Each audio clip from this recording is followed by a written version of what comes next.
What is up? It is no longer Mock Draft Monday, but I thought I would just, in honor of the Mock Draft Monday that was, play that theme song as our introduction. I am joined by Troy Honecker to talk about all things Cardinals, or at least as much as we can fit into about 50 minutes. Troy, how are you doing, sir? I am doing good. It's Monday here, and we have Suns game going off here about an hour. So hopefully, go Suns, and it's a little bit better than it was on Saturday because Lord have mercy, that was not a good game by them. But hey, we're here. Great draft. Can't wait to talk about it. Yeah, for sure. It's and we needed this weekend, right? And we're going to get into it. It was one heck of a draft after a really rough off season. Real quick, let me say hey to some of the folks in the chat. We've got Class Nasty with the Flex. Thanks for being here. Grand Eyes are holding down the chat as he always says. Thank you so much. We have two gamers. What's up, TCR? Thanks for being here. Appreciate you dropping by. We've got Level 7. Yo. And we have King Plumtree in the house. And I just want to say this here water bottle with the TCR logo and everything, and that guy on it was made for me by King Plumtree and his wife. So super special thank you and shout out to you, King Plumtree, and your wife. Thank you so much for the very kind gift. So I love it. I'm going to be using this now for my water. So thank you again. We have JP hanging out with us. Thanks for being here. Yo, Level 7 asking, is this a legendary draft class? Well, we'll see, right? And we'll talk about it a bit more. Time will tell, but so far it looks good. So Chris Young, post Mock Draft Monday stream. That's right. 100%. We got Gary Koch. Thanks for being here. And still no center. Yeah, we'll talk about that a little bit. Red Sea, very good draft all around, he's saying, right? Austin Hoy, it's been a good weekend. Cards killed it in the draft, and Jedi Survivor drop. Nice. Cruz Aspiro saying, we have loved to get this, or we would have loved to get this into the future, but love the draft for sure. Two gamers, hey, the Joanne put it over the top, right? Johannes from Germany. Good morning, Guten Tag to you in Germany, right? Guten Morgen. And Chris Smith, thanks for being here. Great draft. Marvin Harrison Jr. 2024. I would be excited about that. I was looking at some of his highlights before we went live. Whew. And we got Dis. Thanks for being here. We who are about to scream, why salute you. Okay. So heck of a weekend. Let me do a little quick recap, and then we'll get into talking about what's going on. Or actually, we're going to talk about a couple things in the news right now before we get into the draft. So if you haven't already seen, if you are living under a rock, there was a certain Instagram post by one Mr. DeAndre Nuke Hopkins, in which he said, I see everybody telling me to stay. Who said I want to go? Who said I want to leave? I'm out here working maybe at the Cardinals facility. And obviously Cardinals fans were quite moved by this, saying, hey, this maybe he's going to stay, right? It sure looks like it. What are your thoughts on this, Troy? D-Hop, you said you wanted to go. You said you wanted to leave. Like, what are you talking about? Like, right. It's just, it's the theatrics of it all. I think he still will get traded. I think this is all just kind of like there's no urgency yet, so people aren't going to be, falling over themselves for D-Hop yet. Because, I mean, we all know that he's at least worth like a second rounder, at least a second or third, whatever. And I don't think anyone's gotten up to that price. So I think once training camp happens and free agency, then, or maybe in season, if some teams start to get desperate, realize, hey, we're like just maybe one guy away, or like if Stephon Diggs or someone gets hurt, whatever, then those teams are going to pony up and pay, and then D-Hop will be gone. But it's exciting. I mean, it kind of puts, like, if Kyler comes back a little bit earlier and D-Hop's still around, it's like it raises the ceiling of the team a bit more. But it's a good sign. I really liked how Monty didn't back down or didn't buckle from some of these teams, probably just trying to lowball us and just try and, get one over, like the rookie GM who made his rookie mistake with the whole tampering thing, which, I mean, we'll talk about that a little later. But yeah, so I'm happy for it, and I'm assuming Buddha is probably in a similar situation, I imagine. Yeah, and it's hard to know what's going to play out, right? Maybe he's here all season. Maybe they do a mid-season trade. Maybe he sticks around. this conversation was batted about in the TCR Discord this last week before actually this Instagram post, and one of the things I kind of posed as a possibility, especially after it looked like we weren't seeing a trade, was just part of me wonders if in that conversation with Hopkins and Monty Ossenfort, if basically kind of what was said was, hey, listen, we're going to try to do right by you. We're going to try to find a trade with a team that you would like to play for. And I hope you understand we're looking to get, an appropriate, reasonable value, and we will do our best. And you can even help go look for a trade.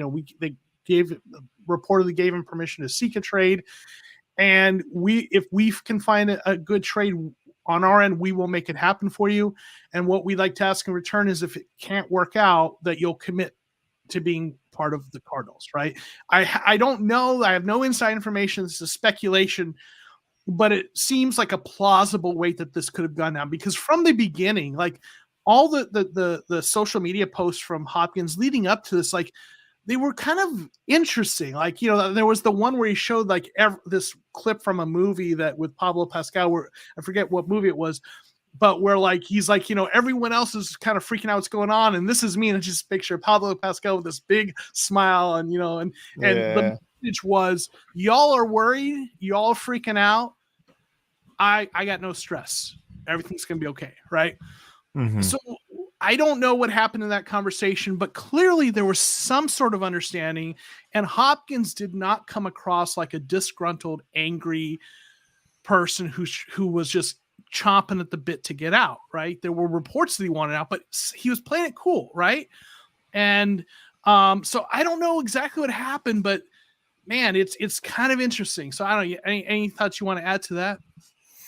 No, yeah, I just think the market hasn't materialized yet just because there's no urgency. I think people are still, have to go through training camp, see where they're at, So right now they all think, hey, maybe this rookie that we draft, this wide receiver might be the guy, like Baltimore's Zay Flowers, thing, and it could be him, but what if he gets hurt or you see him in training camp and they're like, oh, like this ain't it. So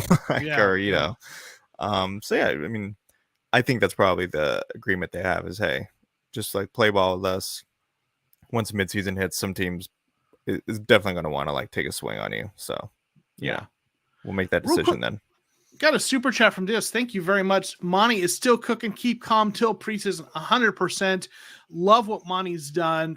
He's been getting, after the misstep you talk about, and we'll talk about in a minute. He's been getting tons of praise. I'm excited. I was optimistic about Monty, and boy, after that draft weekend performance, he certainly gave us reason for that. So thank you to us, 100%. Keep calm, and Monty's still cooking. Let me say you to a couple other folks and get a couple of the other chats before we move on. Let's see. We have easy, no steroids, no fifth year Simmons sucks. We'll talk about it in just a moment. Yeah, 100%. That's news. Johnny Griff, there's one thing I learned from watching the highlights of these guys. It's that Michael Wilson is an absolute dog. Hated the pick at first, but now I love it. We will talk about that. He's just got to stay healthy. That's it, right? Xbox Fanatic, can't wait to see how things go with this new coaching staff and whatnot. Yeah, so the GM has made a good impression of the draft. Now we got to see what the coaching staff, right, can do with this. Diaz saying yes, feel all warm and fuzzy because of D-Hop's video, 100%.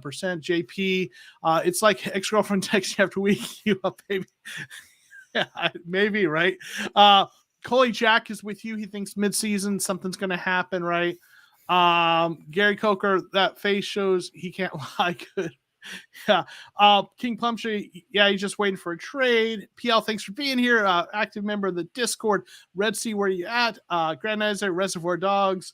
Lance S, thanks for being here, Lance. What's going on in here? We're talking little draft and everything else. Avery Wedex, thanks for being here. What's the lowest you want to take for a Hop? What do you think? I mean, what do you think the trade needs to be for Hopkins? If I have no idea. Probably. I don't know some of these things. Yeah. Let's just say a third and something. I don't know. That's the lowest. I would like a second, but I don't think we're getting a first for him. I think after the draft and the trades we pulled, my thinking has shifted because going into the draft, I'm like, okay, well, yeah, let's try to. I figured a third, but let's try to hold out for more, but maybe, third seemed like where it was probably going to land. I figured, okay, if we're rebuilding, we need draft capital. I love Hopkins, but let's get that draft capital. But man, after all the capital Monty accumulated, like I've described it as like the Cardinals don't have to operate, at least in terms of the draft, from a scarcity mentality anymore. It feels like because, and we'll talk about this later, they're going to have so many draft picks after next year, even after potential trades. It's like, now I'm like, you know what? Hold out for a second round pick, right? Because you don't, then we'll keep Hopkins, right? He has no leverage, at this point. It's like we're good on compensation. Like he has another year or two. Buddha has 2 years left. Yeah, and I think is Nuke on his last two, year? I believe. Is he 2 as well? Years. Yeah, I think so. So it's like, I don't know. What are you gonna do, man? Yeah. We got Zaki Felix. Thanks for being here. Really enjoyed our draft from the second round on. I love the trade back, and he did the trade up back, but I hated trading back up. I feel that they loved Paris Johnson Jr. So they did that right. Let's see. Okay, so let's get a little bit to or let's get to the next item, which is that the Cardinals did not pick up the 5th-year option on Isaiah Simmons. So that, that I think with it taking this long, I think we kind of suspected that's what was going to happen. What are your thoughts on the Cardinals not picking up that 5th-year option? I mean, it makes sense. He's flashed at times, but the consistency with Isaiah Simmons was always the thing that we never really saw. And the thing that kind of, I don't want to say put the nail in the coffin for me, but the thing that, like, I don't know, it was just kind of like sealed it for me was that Chargers game when they went at him for the last 2 plays and won the game off it. And it's just like, come on, you can't have that off of, 3rd year, 1st round, 8th overall pick. You can't be having that stuff. So I get it. We'll see. I mean, it's just pretty much saying now too, it's not like he's not gone. Like, they could give him a new contract. It just won't be like the 5th-year option, or they could restructure his contract or not extend him in a different way that might be a little more reasonable in terms of what he contributes to the team. But I mean, if he can't figure it out, and Jonathan Gannon's defense, he specializes with secondary and like these kind of hybrid players, then that is not encouraging. Yeah. I thought that they originally kind of thought that they should do the 5th-year option, because I know it's a good chunk of money, but what it does is it buys you another year to evaluate how he's going to fit in the system. Instead of having just 1 year to see if he's a fit, you got 2. And yeah, it's a little bit of a big price, but it's a 1-year deal. And that's, there's value in that, right? Before they made the decision. Now they're going to have 1 year. And if they like how he fits, or he has the kind of year, then they're going to, he would hope to have, they're going to have to compete with him on the market. And I think they're just not going to be willing to spend that kind of money on an inside linebacker, right? I think at the end of the day, it doesn't even matter how good he plays. Like they think they're going to view him as a safety, and like, I don't know, to them, like they don't want to spend big money on a safety. The marginal value isn't probably worth the price tag. And I've referred to this before, but this is something I talked about again in the Discord about this is, with all the picks that they've added and the way they've shown they're willing to kind of take their approach to building this roster, and they're going to let players walk, right? They let guys that we were hoping they would bring back, Byron Murphy Jr., right? Zach Allen, let those guys walk.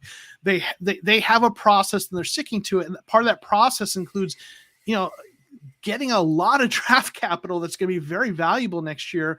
They're not operating under a scarcity mindset. They're not freaking out about losing one player if he isn't truly that like cornerstone player.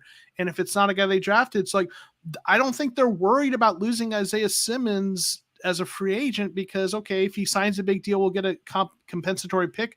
We'll draft a linebacker or safety on day 3. You can get starters early in day 3 at those positions. That's a better use of draft capital, not going, those are non-premium positions in terms of, drafting based on positional value.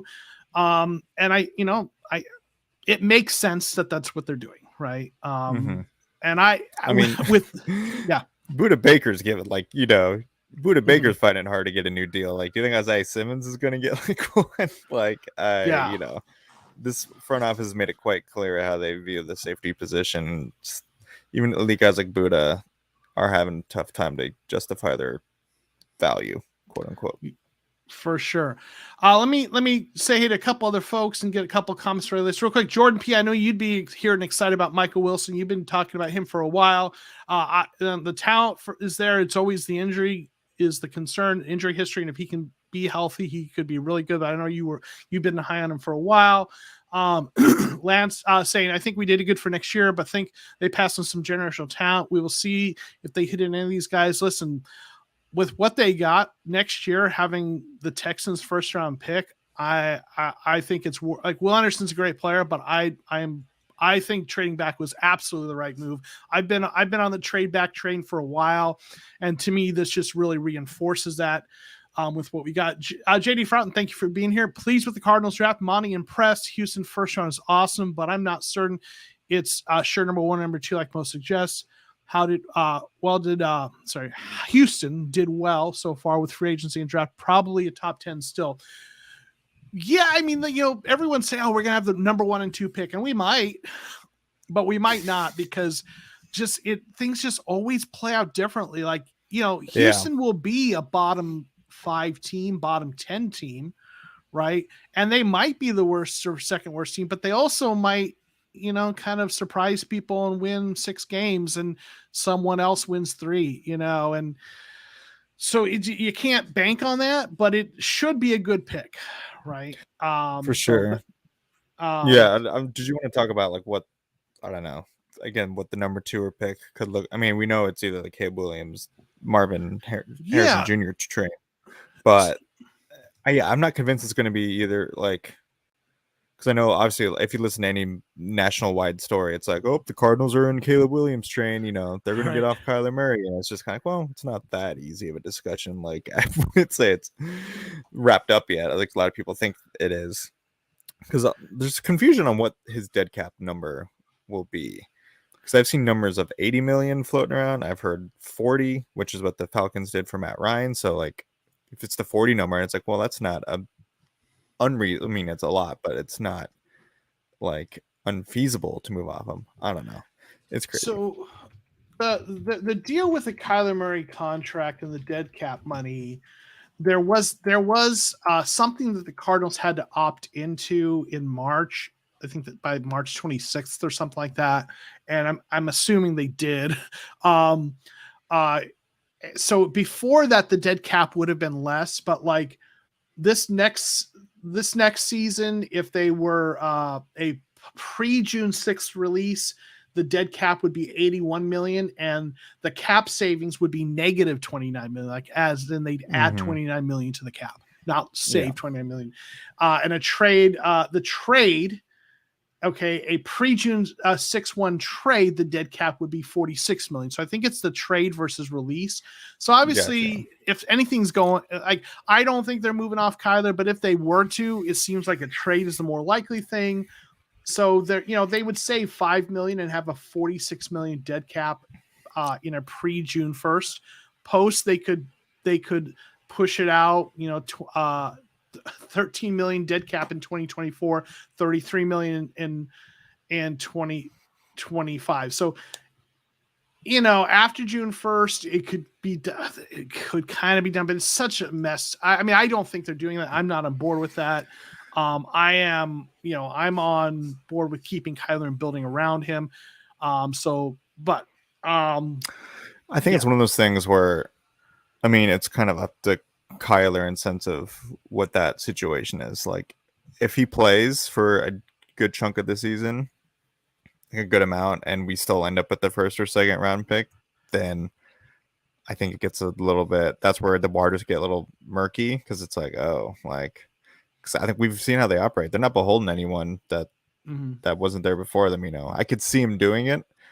Will it not? Who knows? But if he plays enough, and again, he plays well with not a great roster, but if he proves to be the franchise QB, and then we won't be in that 1 or 2 spot. We will be in, hopefully in the early teens.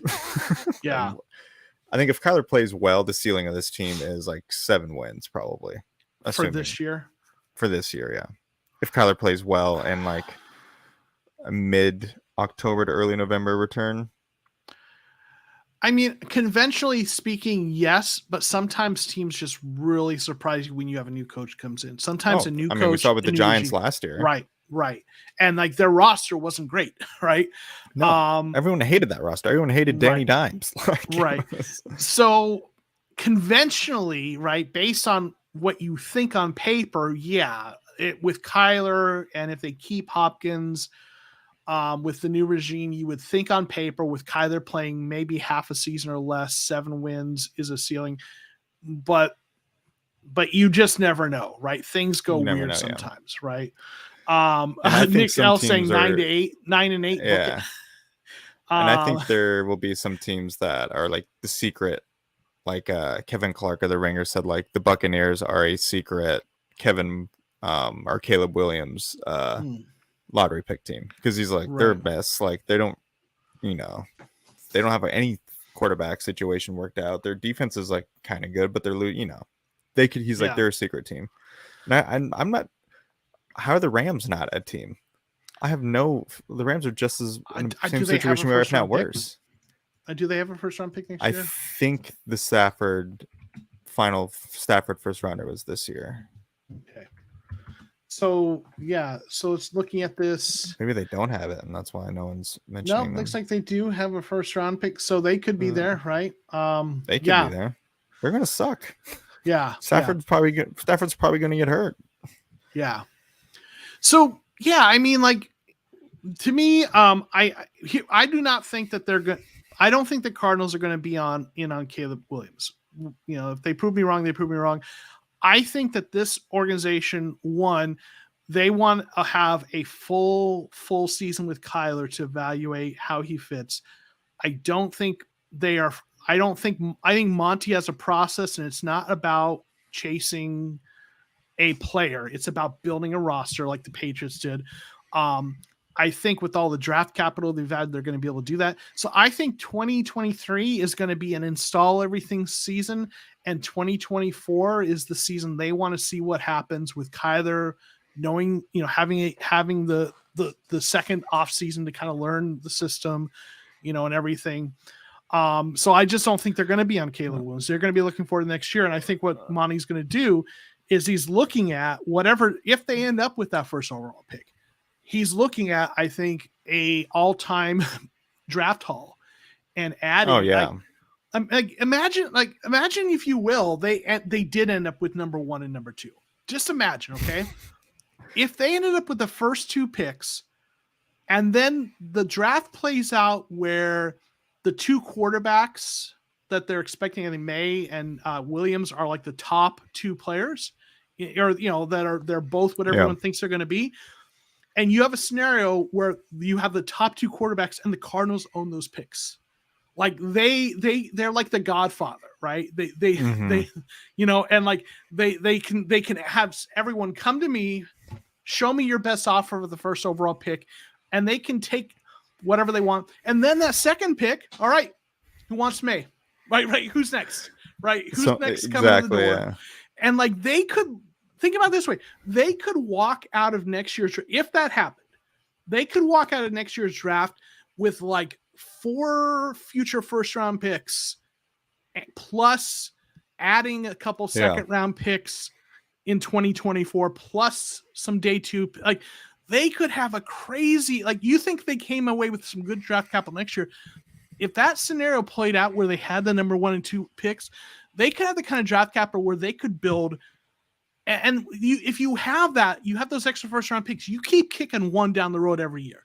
Mm-hmm. Trade 1 for a future pick every year and have 2 first round picks every year. You can, if you get that, prime that pump, you can do that. And you can build a long-term sustained deep roster that way and replenish players if you can't afford to sign them back. You can build a crazy good situation long-term if you keep that going. I know I'm, getting ahead of myself, but like that's possible. No, yeah. I think that'd be like almost one of like that first time I remember, like, if that were to happen, and it's probably not, something's gonna happen, but that would be like I think the first time I've ever seen that watching the NFL, like a team literally just like critic self-sustaining like first round pick factor, like Yeah. it's just like I mean it's just the extremes of it's just like the extremes of you have San Francisco literally trading away their whole draft for Christian McCaffrey and then trading 3 first rounds for Trey Lance. Like it's I don't know. It's just it's insane. Real quick, let me But say hey to some of the other folks that have jumped in here. Howard said, if the Cardinals win 7 games, Kyle deserves MVP. I mean, with the roster, I hear that, right? Jose is saying, I'm frustrated with Isaiah Simmons issue. Also, Professor, it's a lost opportunity for Gann and Monty to show their scouting prowess if they actually saw Simmons film through the season. Lance saying, how about Jack Campbell, Joe? I think he's going to be a really great linebacker for the Lions, but I'm not a big fan of I wouldn't have taken him for the Cardinals because I don't believe in taking yet another linebacker early, but he's going to be a great player. I mean, no doubt. He's a good player for sure. Let's see. We've got a couple other folks. Blaine Clark, thanks for stopping by. If you end up with another top 3 pick, you don't have a franchise quarterback, it's time to move on. Well, if you end up with the top 3 pick in 2025 after the 2024 season, maybe, but this season, our quarterback isn't going to be playing for half the season. So that doesn't really apply to next year's draft. If you have a top 3 pick and in the 2024, entire roster is filled with like makeshift guys. Right. If it's year one of a kind of a roster reset and your quarterback didn't play half the game, then what you're saying isn't applicable. If after the 2024 season they win 3 games, all right, let's have that conversation, right? Yeah. For sure. Then Jordan P saying, I think they capped the first round pick. You trade 3 so they would have to get creative. Okay. I know. Well, I think what they limit is how many years out. You can't go past 2 years out. So you could get, what they would end up be looking at doing, like when I said they could come out of that with 4 first round picks, what I'm talking about is, let's say they trade, the first overall pick to someone and get their first rounds for the next 2 years, 24 and 25, or 20. I guess we're looking at the 2024 draft, right? So 25 and 26. And then that second pick, they do the same thing, right? Get 2. So you could come out, unless there's a rule I'm not aware of, it's about, you can't go more than 2 years out. But if for both those picks, they turn them into 2 future first round picks, you could get that many. But anyway, a couple other people want to say hey to before we get into the draft. We've got Jackie. Thank you for being here. Appreciate you, from the Red Bird Red Zone podcast. They're going to be doing a podcast this Wednesday talking about the draft. So definitely want to check that out. And it's going to be on AZ Sports Underground. We have a YouTube channel. Let me throw that out there. AZ Sports Underground has a YouTube channel now. We're going to have a couple podcasts going through there. I'll get the link to that in the description, but definitely check that out. All right. So let's talk about the draft real quick. Okay. So real quick, right? So, it started out in a really not great way, right? With the whole deal with the Eagles. We're not going to go into depth in that. Rookie mistake by Monty making a phone call. I don't think it was malicious or intentional, but it was just like, oh, whoops, I'm not supposed to do that. But it cost us some draft spot. I think he knew what he was doing. He was just, I think he was like, if it's just swapping 3rd round picks, worth it to make sure I get the coach I want. Here's what's interesting, though. The reports are that the Cardinals self-reported it. So, and I think the subtext is Howie Roseman was pissed and kind of was forcing his hand. Because you have to remember, the Eagles didn't want to lose Gannon. Yeah. The Eagles didn't want to lose Gannon. They were pissed that he didn't, because they were going to offer him more money to stay as a DC, but he said no. And I mean, if you just look at any post of anything about Gannon, even Josh Weinfizz's post, it is just filled with Eagles fans, which is the most hilarious thing. It's why do you guys care so much?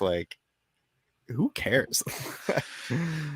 Yeah, there's a little saltiness going on there. So yeah, that was maybe he knew. I don't know all the details. Bottom line is, it cost us a slide in the third round. We got a fifth round. It was it wasn't in the end. It wasn't that big of a deal, especially considering all the draft capital that we added, right? But that certainly it wasn't off to a good start, right? The Cardinals off season with all the stuff that's been going on, we're like, oh no. Yet another issue, right? Yeah. But then the draft started, and Monty traded back with the Texans, as we talked about, got like a really nice haul. That future first round pick we're talking about that could be really high, a future third, got a second this year. I think there was another pick in there. And then they traded back up to number 6, right? And got the guy that they were going to take at 3, likely if he was there, Paris Johnson Jr., made another couple of trades, and in the end, this is the class they came up with. The 6th pick, Paris Johnson Jr., pick 41, BJ Ojulari, edge rusher, LSU, pick 72, Garrett Williams, cornerback, recovering from an injury, but a really talented player, pick 94, Michael Wilson, a receiver who's got an injury history, but is so talented. John Gaines II, a guard, at pick 122, then Clayton Tune, the quarterback, at pick 139, Owen Popo, linebacker, at 168, Keitrell Clark, cornerback, at pick 180, and then Dante Sills, defensive interior lineman, at pick 213. And just real quick, I tweeted this out, but I actually had 2 of those players on my mock draft. This was the mock draft I did before the draft. And, listen, it's hard to hit on mock drafts, especially deeper. So to me, I was ecstatic when I hit one of them, Garrett Williams. I even got the pick right, pick 72. With Keitrell Clark, I had them taking him in the 4th, but they took him in the 6th. But to get 2 of those names, I was pretty excited about that. But they ended up going with this draft class. So what are your overall first impressions of what they did with this draft class? First impression is I called the BJ Ojulari pick, which I'll take my flowers on that one. Nice. Congratulations. No, but I just really like the players. I really like the mix of, some projects with the athletic freaks for sure towards the end, which is where you want those guys to go. I know the linebacker, the Owen Papau's like, what was his 40 time? Like 4.3 or something? Like something crazy. Yeah. Something where a man that size should not be able to move that fast. So like that. And it's always kind of risky, but like for Keitrell and Garrett Williams, like really talented guys who just had like ACL injuries.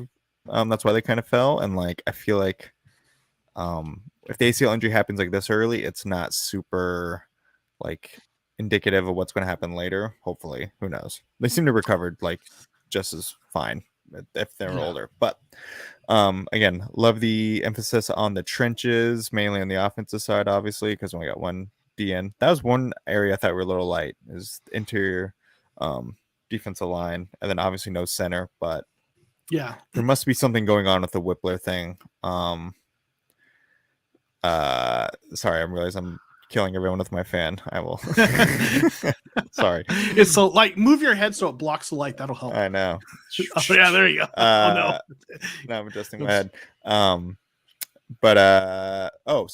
something must be like an undiagnosed or undisclaimed medical or something. The Luke Whippler thing was weird because he was like supposed to be lock-in 3rd round pick, and then was it 5th round he finally got picked up? He got, I think it was the 6th round. I think, but 6th, 5th or 6th round. I think it was the 6th. Yeah. So, I really like the picks. I think some upside guys. Hopefully, if they just stay healthy again, like Michael Wilson, those 2 corners, and then Paris and BJ are really just going to be awesome. I really hope. I like Paris Johnson's flexibility. If we were to believe that he can play anywhere on the line, which I think that was part of the bill of goods, right, on him. So yeah. So yeah, right tackle. If you've been following the story today, yeah. Did you hear that? Did you see that quote today? That Kyler asked him if he can play right tackle.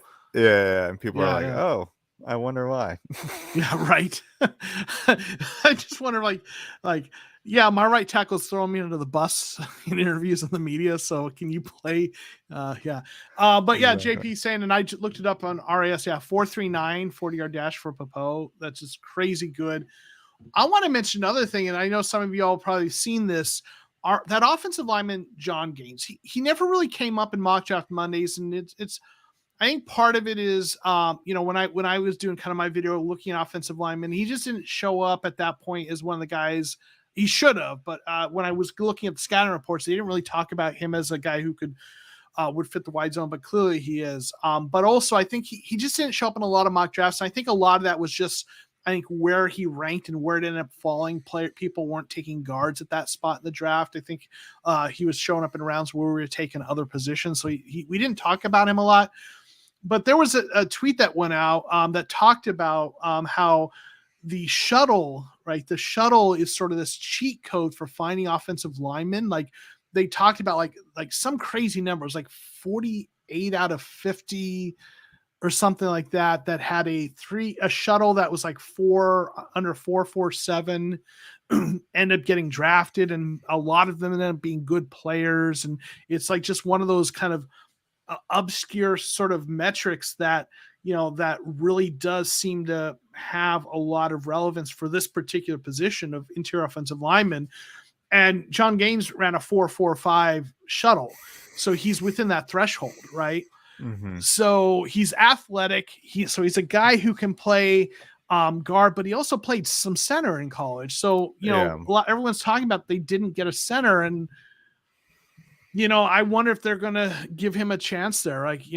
So I don't know. It Ben Powers? One of the old Tennessee centers getting a lot of rumor mills spin around that he might be a free agent pickup, but I don't know. I'm seeing that today. Yeah, and I could see them going with the veteran there, for a 1-year thing. And I could also see them feeling like, they like, Frodehold. I know is not a really exciting name, but he's a guy who does fit what they want. They know the system. He's a former 4th round. Well, his name is exciting. He might not be very exciting. Yeah, Frodehold, right? So who knows, right? Real quick, let me say hey to some of the folks that got in here. Don't have time to get to all the comments, but I do want to at least say hey. Try to get everyone at least once. G2, thanks for being here. He's talking about our linebackers fast enough when they can play better. Well, I think they will under this system. Let's see. We got Jay Green. Thanks for being here. What's up, Joe in chat? Appreciate you hanging out with us. We got John Espinal. Wish we would have got our center in round 5 rather than our backup. Ben Jones is the center that you're talking about there. Yeah. The free agent. So yeah, like I wish they would have got a center, and something was up with Whippler. Some people were talking about his arm length and that just people weren't as high on them. So I liked the guy I really kind of hoped they would have got on day 3 was Olusegun Oluwatimi, the Michigan center, but I think Seattle grabbed him. So Lance mentioned, can you touch on Tune's history of Tune, our team? I think it was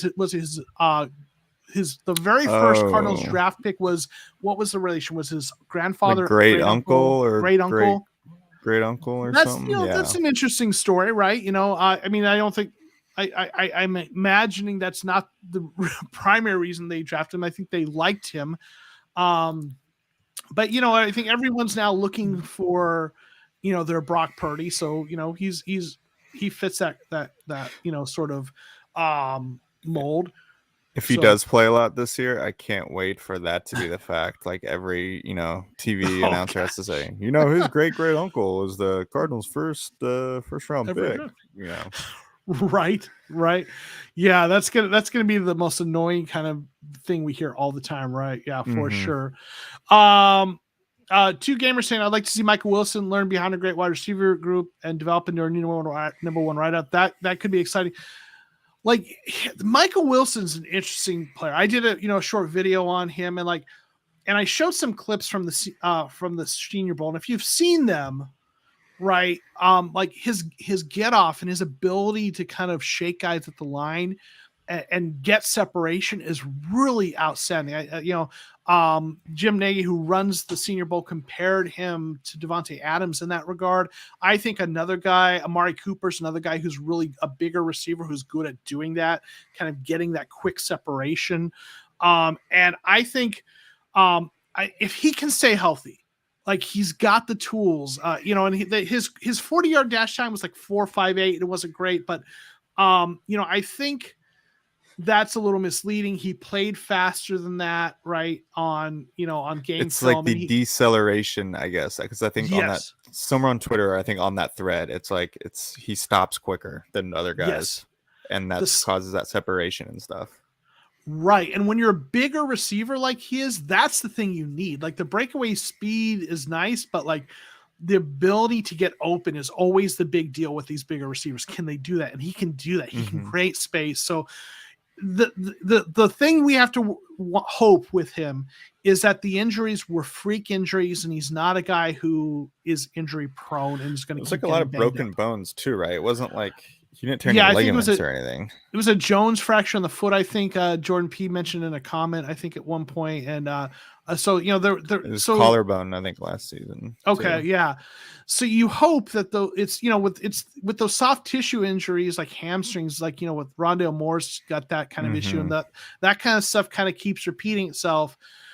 With these kinds of injuries, like breaks like that, there's the hope that it was just kind of a freak thing, right? Yeah. So here's hoping, right? So pretty excited about the potential there. If they hit on him, he could be the number one receiver in a couple of years. So Well, we'll see. he'll be behind Marvin Harrison Jr., but it's okay. He could be a good number two option. That's right, 100%. So real quick, we got Boston Fort. I love this name, LFG, Boston Fort. I love that, Austin Fort, the boss, right? Blazing Mono, thanks for being here. Dan, where you guys been? We're here, talking Cardinals, right? Where have you been? Yeah.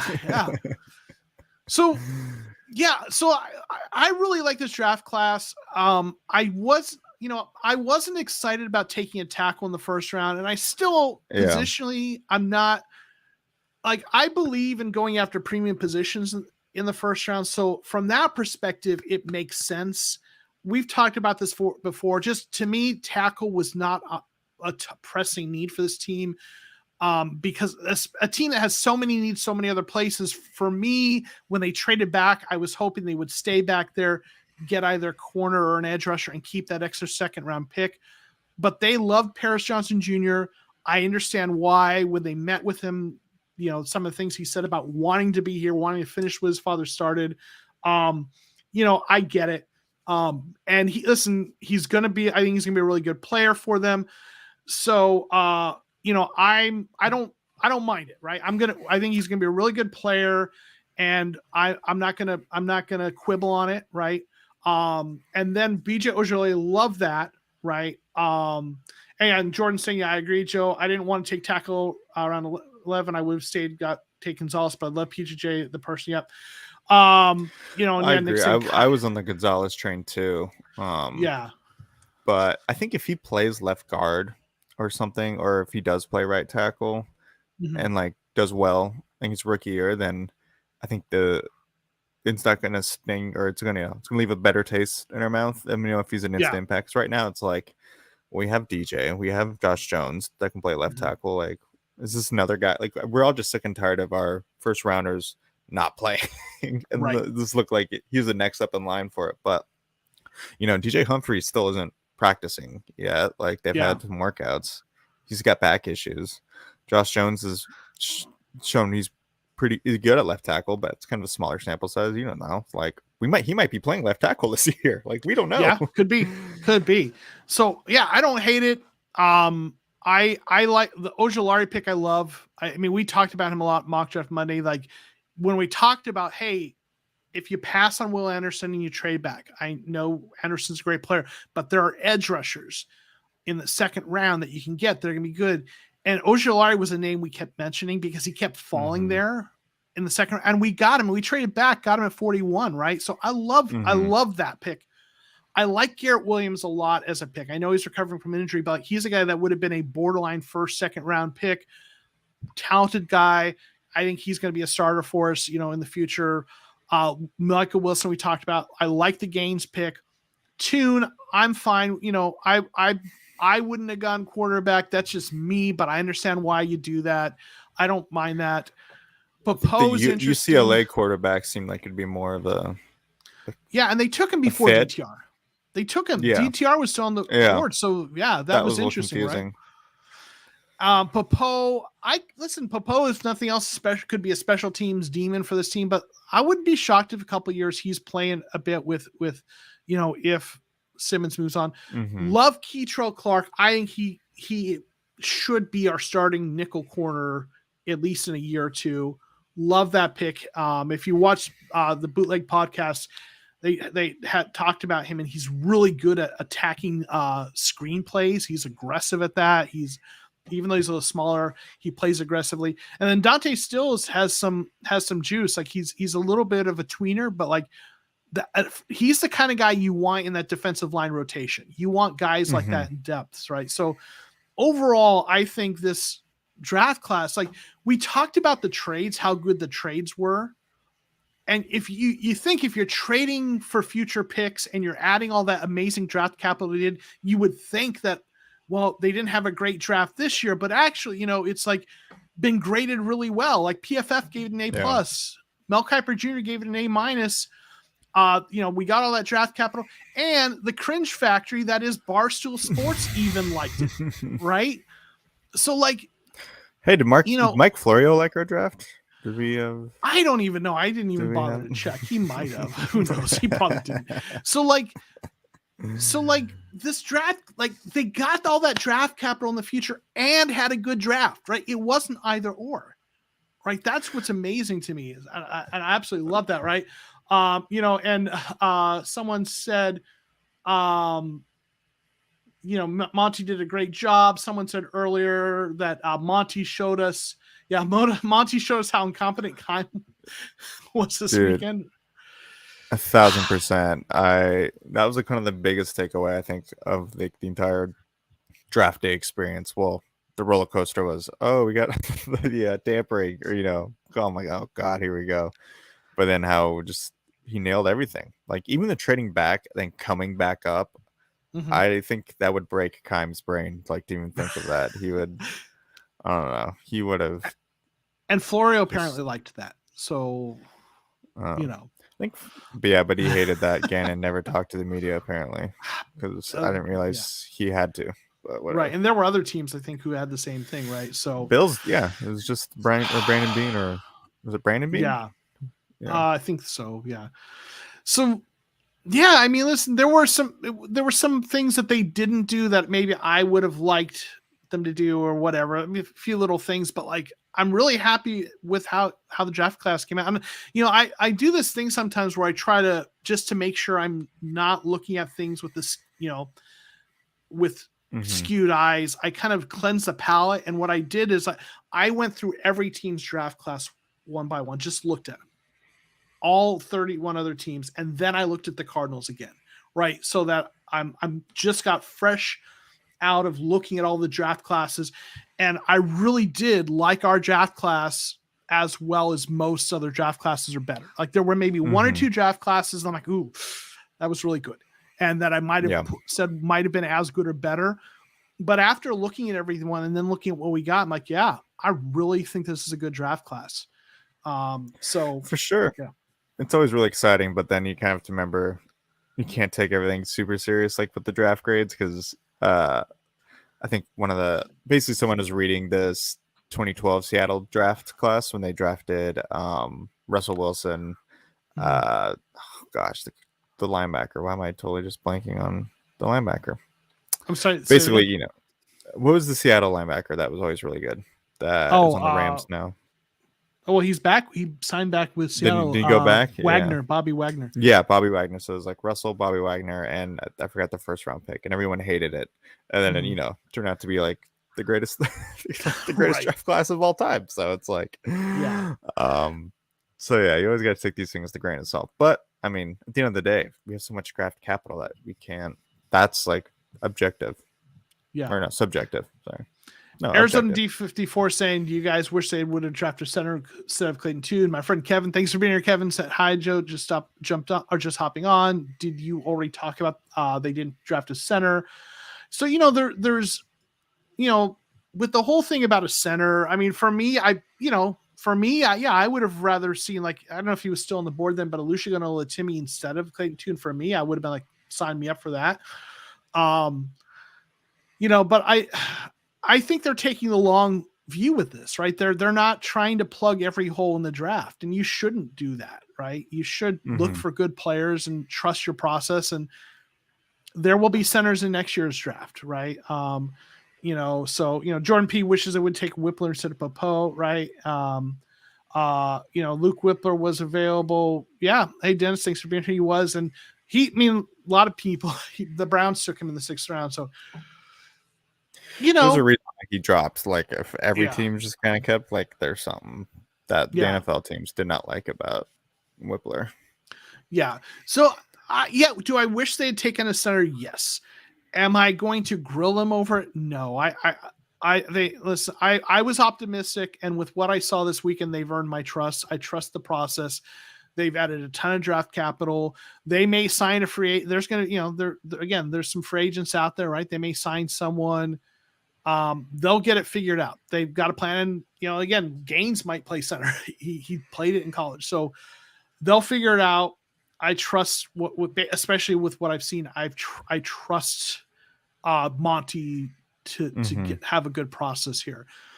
So there's a Suns game tonight, so we're gonna get out of here before 7:00, right?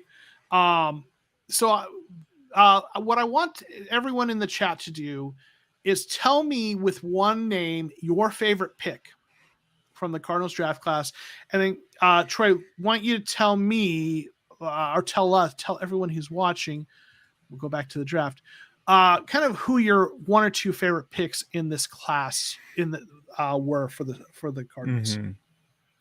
I'm gonna go to BJ Ojulari, obviously, because I called that one. I watch his highlights 100 times because that's about the extent of my film watching processes. But just to do with he's kind of good motor, just athletic freak, and I think all the character things seem to come back well for him. So I think our pass rush will have some spiciness to it, this year between him, Myjai Sanders, and Cam Thompson, right? Oh man, I'm Cameron Thomas. Yeah, Cam Thomas. Yeah. And then I will say Michael Wilson as well, just because you watch that tape, Jordan P has been on him, really early. So I saw his highlights pretty early on this process and thought, wow, this guy's a freak too. Let's see. I was kind of more in the Mingo train. But I think you totally called that right, that he was going 2nd round. This is just stuff I was hearing. Certainly it was, there was a lot of buzz that he was going early, and boy, did he, right? Yeah. So I think the Michael Wilson's kind of a good consolation prize as it will. But yeah, those are mine too that I was stoked on. Folks in the chat, we've got some folks saying Ojulari, right? Garrett Williams, love that. Paris Johnson Jr., Michael Wilson, BJ, Ojulari. We've got Clayton Tune, a couple of votes for Tune. Blazing Mouth, aside from Paris, I'm interested in Michael Wilson. Paris Johnson, Clayton Tune, Keytrell and Garrett, both future starters. This team maybe start immediately, perhaps, yeah. Ojulari and Stills. We got BJ Ojulari. From the obvious, Michael Wilson, he likes Keytrell Clark. Tune, we got to vote for here. So for me, I love a lot of the players here, and Mazaki Felix saying Garrett Williams. I love the Keytrell Clark pick that late. It's just if you're talking value, a guy that I thought was going to go 3rd or 4th round, a guy who I think can be a really he's good. Like a slot, right? Yeah, that's his best fit. Sorry. Some people say he can play outside, but I think nickel. Aaron Noobs, I think Garrett Williams eventually. Yeah, I think it's probably between Garrett Williams and Keytrell Clark, because I think Garrett Williams is a guy who could be a legit number 1 quarterback potentially. He has that kind of talent, so I love that you got that in the 3rd round. I love Clark. Those guys could absolutely be 2 of our starters for years to come. So, if Wilson hits, obviously we're all going to be loving him. Love Ojulari. So that to me, Ojulari was just a solid pick, right? Just right where you expect him to go, driving it right down the fairway, right? That hitting it down the fairway, right? Straight down the fairway. That's what the Ojulari pick was. So I love that.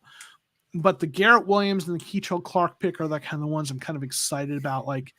in terms of that, that surplus value, right? So, and you might as well just put up Marvin Harrison Jr. too. right? We'll just pencil that in for next year. Right, for sure. So listen, this was an exciting draft class. We're going to get out of here so everyone can go watch the Suns. Everyone who is so inclined. Troy, anything you want to say before we get out of here on this fine evening?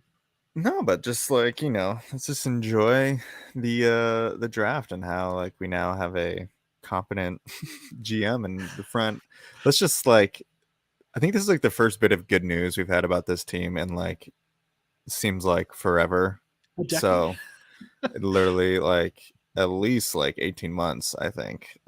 Ever since the Green Bay Packers game of last year or 2 years ago, it just seems to gone downhill. So let's savor these days because they come few and far between, and let's just hope they take the next step, keep it going.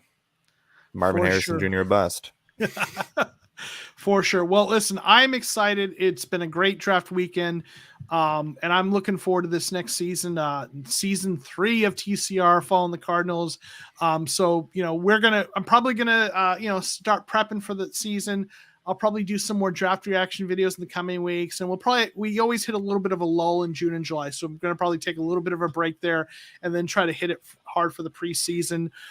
So listen, I want to thank everyone who's in the chat. I couldn't get to everyone. We had a great group of folks here. Appreciate you all being here. Real excited about this Suns team as well. So here's hoping they win tonight. Also be sure, if you aren't already subscribed, go find AZ Sports Underground on YouTube. The YouTube channel for AZ Sports Underground. We're going to be doing some podcasts and stuff there coming up soon. Thank you all for being here. Again, I apologize if I didn't get to all of your comments, but we are excited. It feels like there's a new era and grown-ups are running the draft, right? So yeah, let's see what happens when rubber hits the road, when the coaches come in, and we'll see. It's going to be a rough 2023. We got to prepare ourselves for that, but they're doing the right thing, right?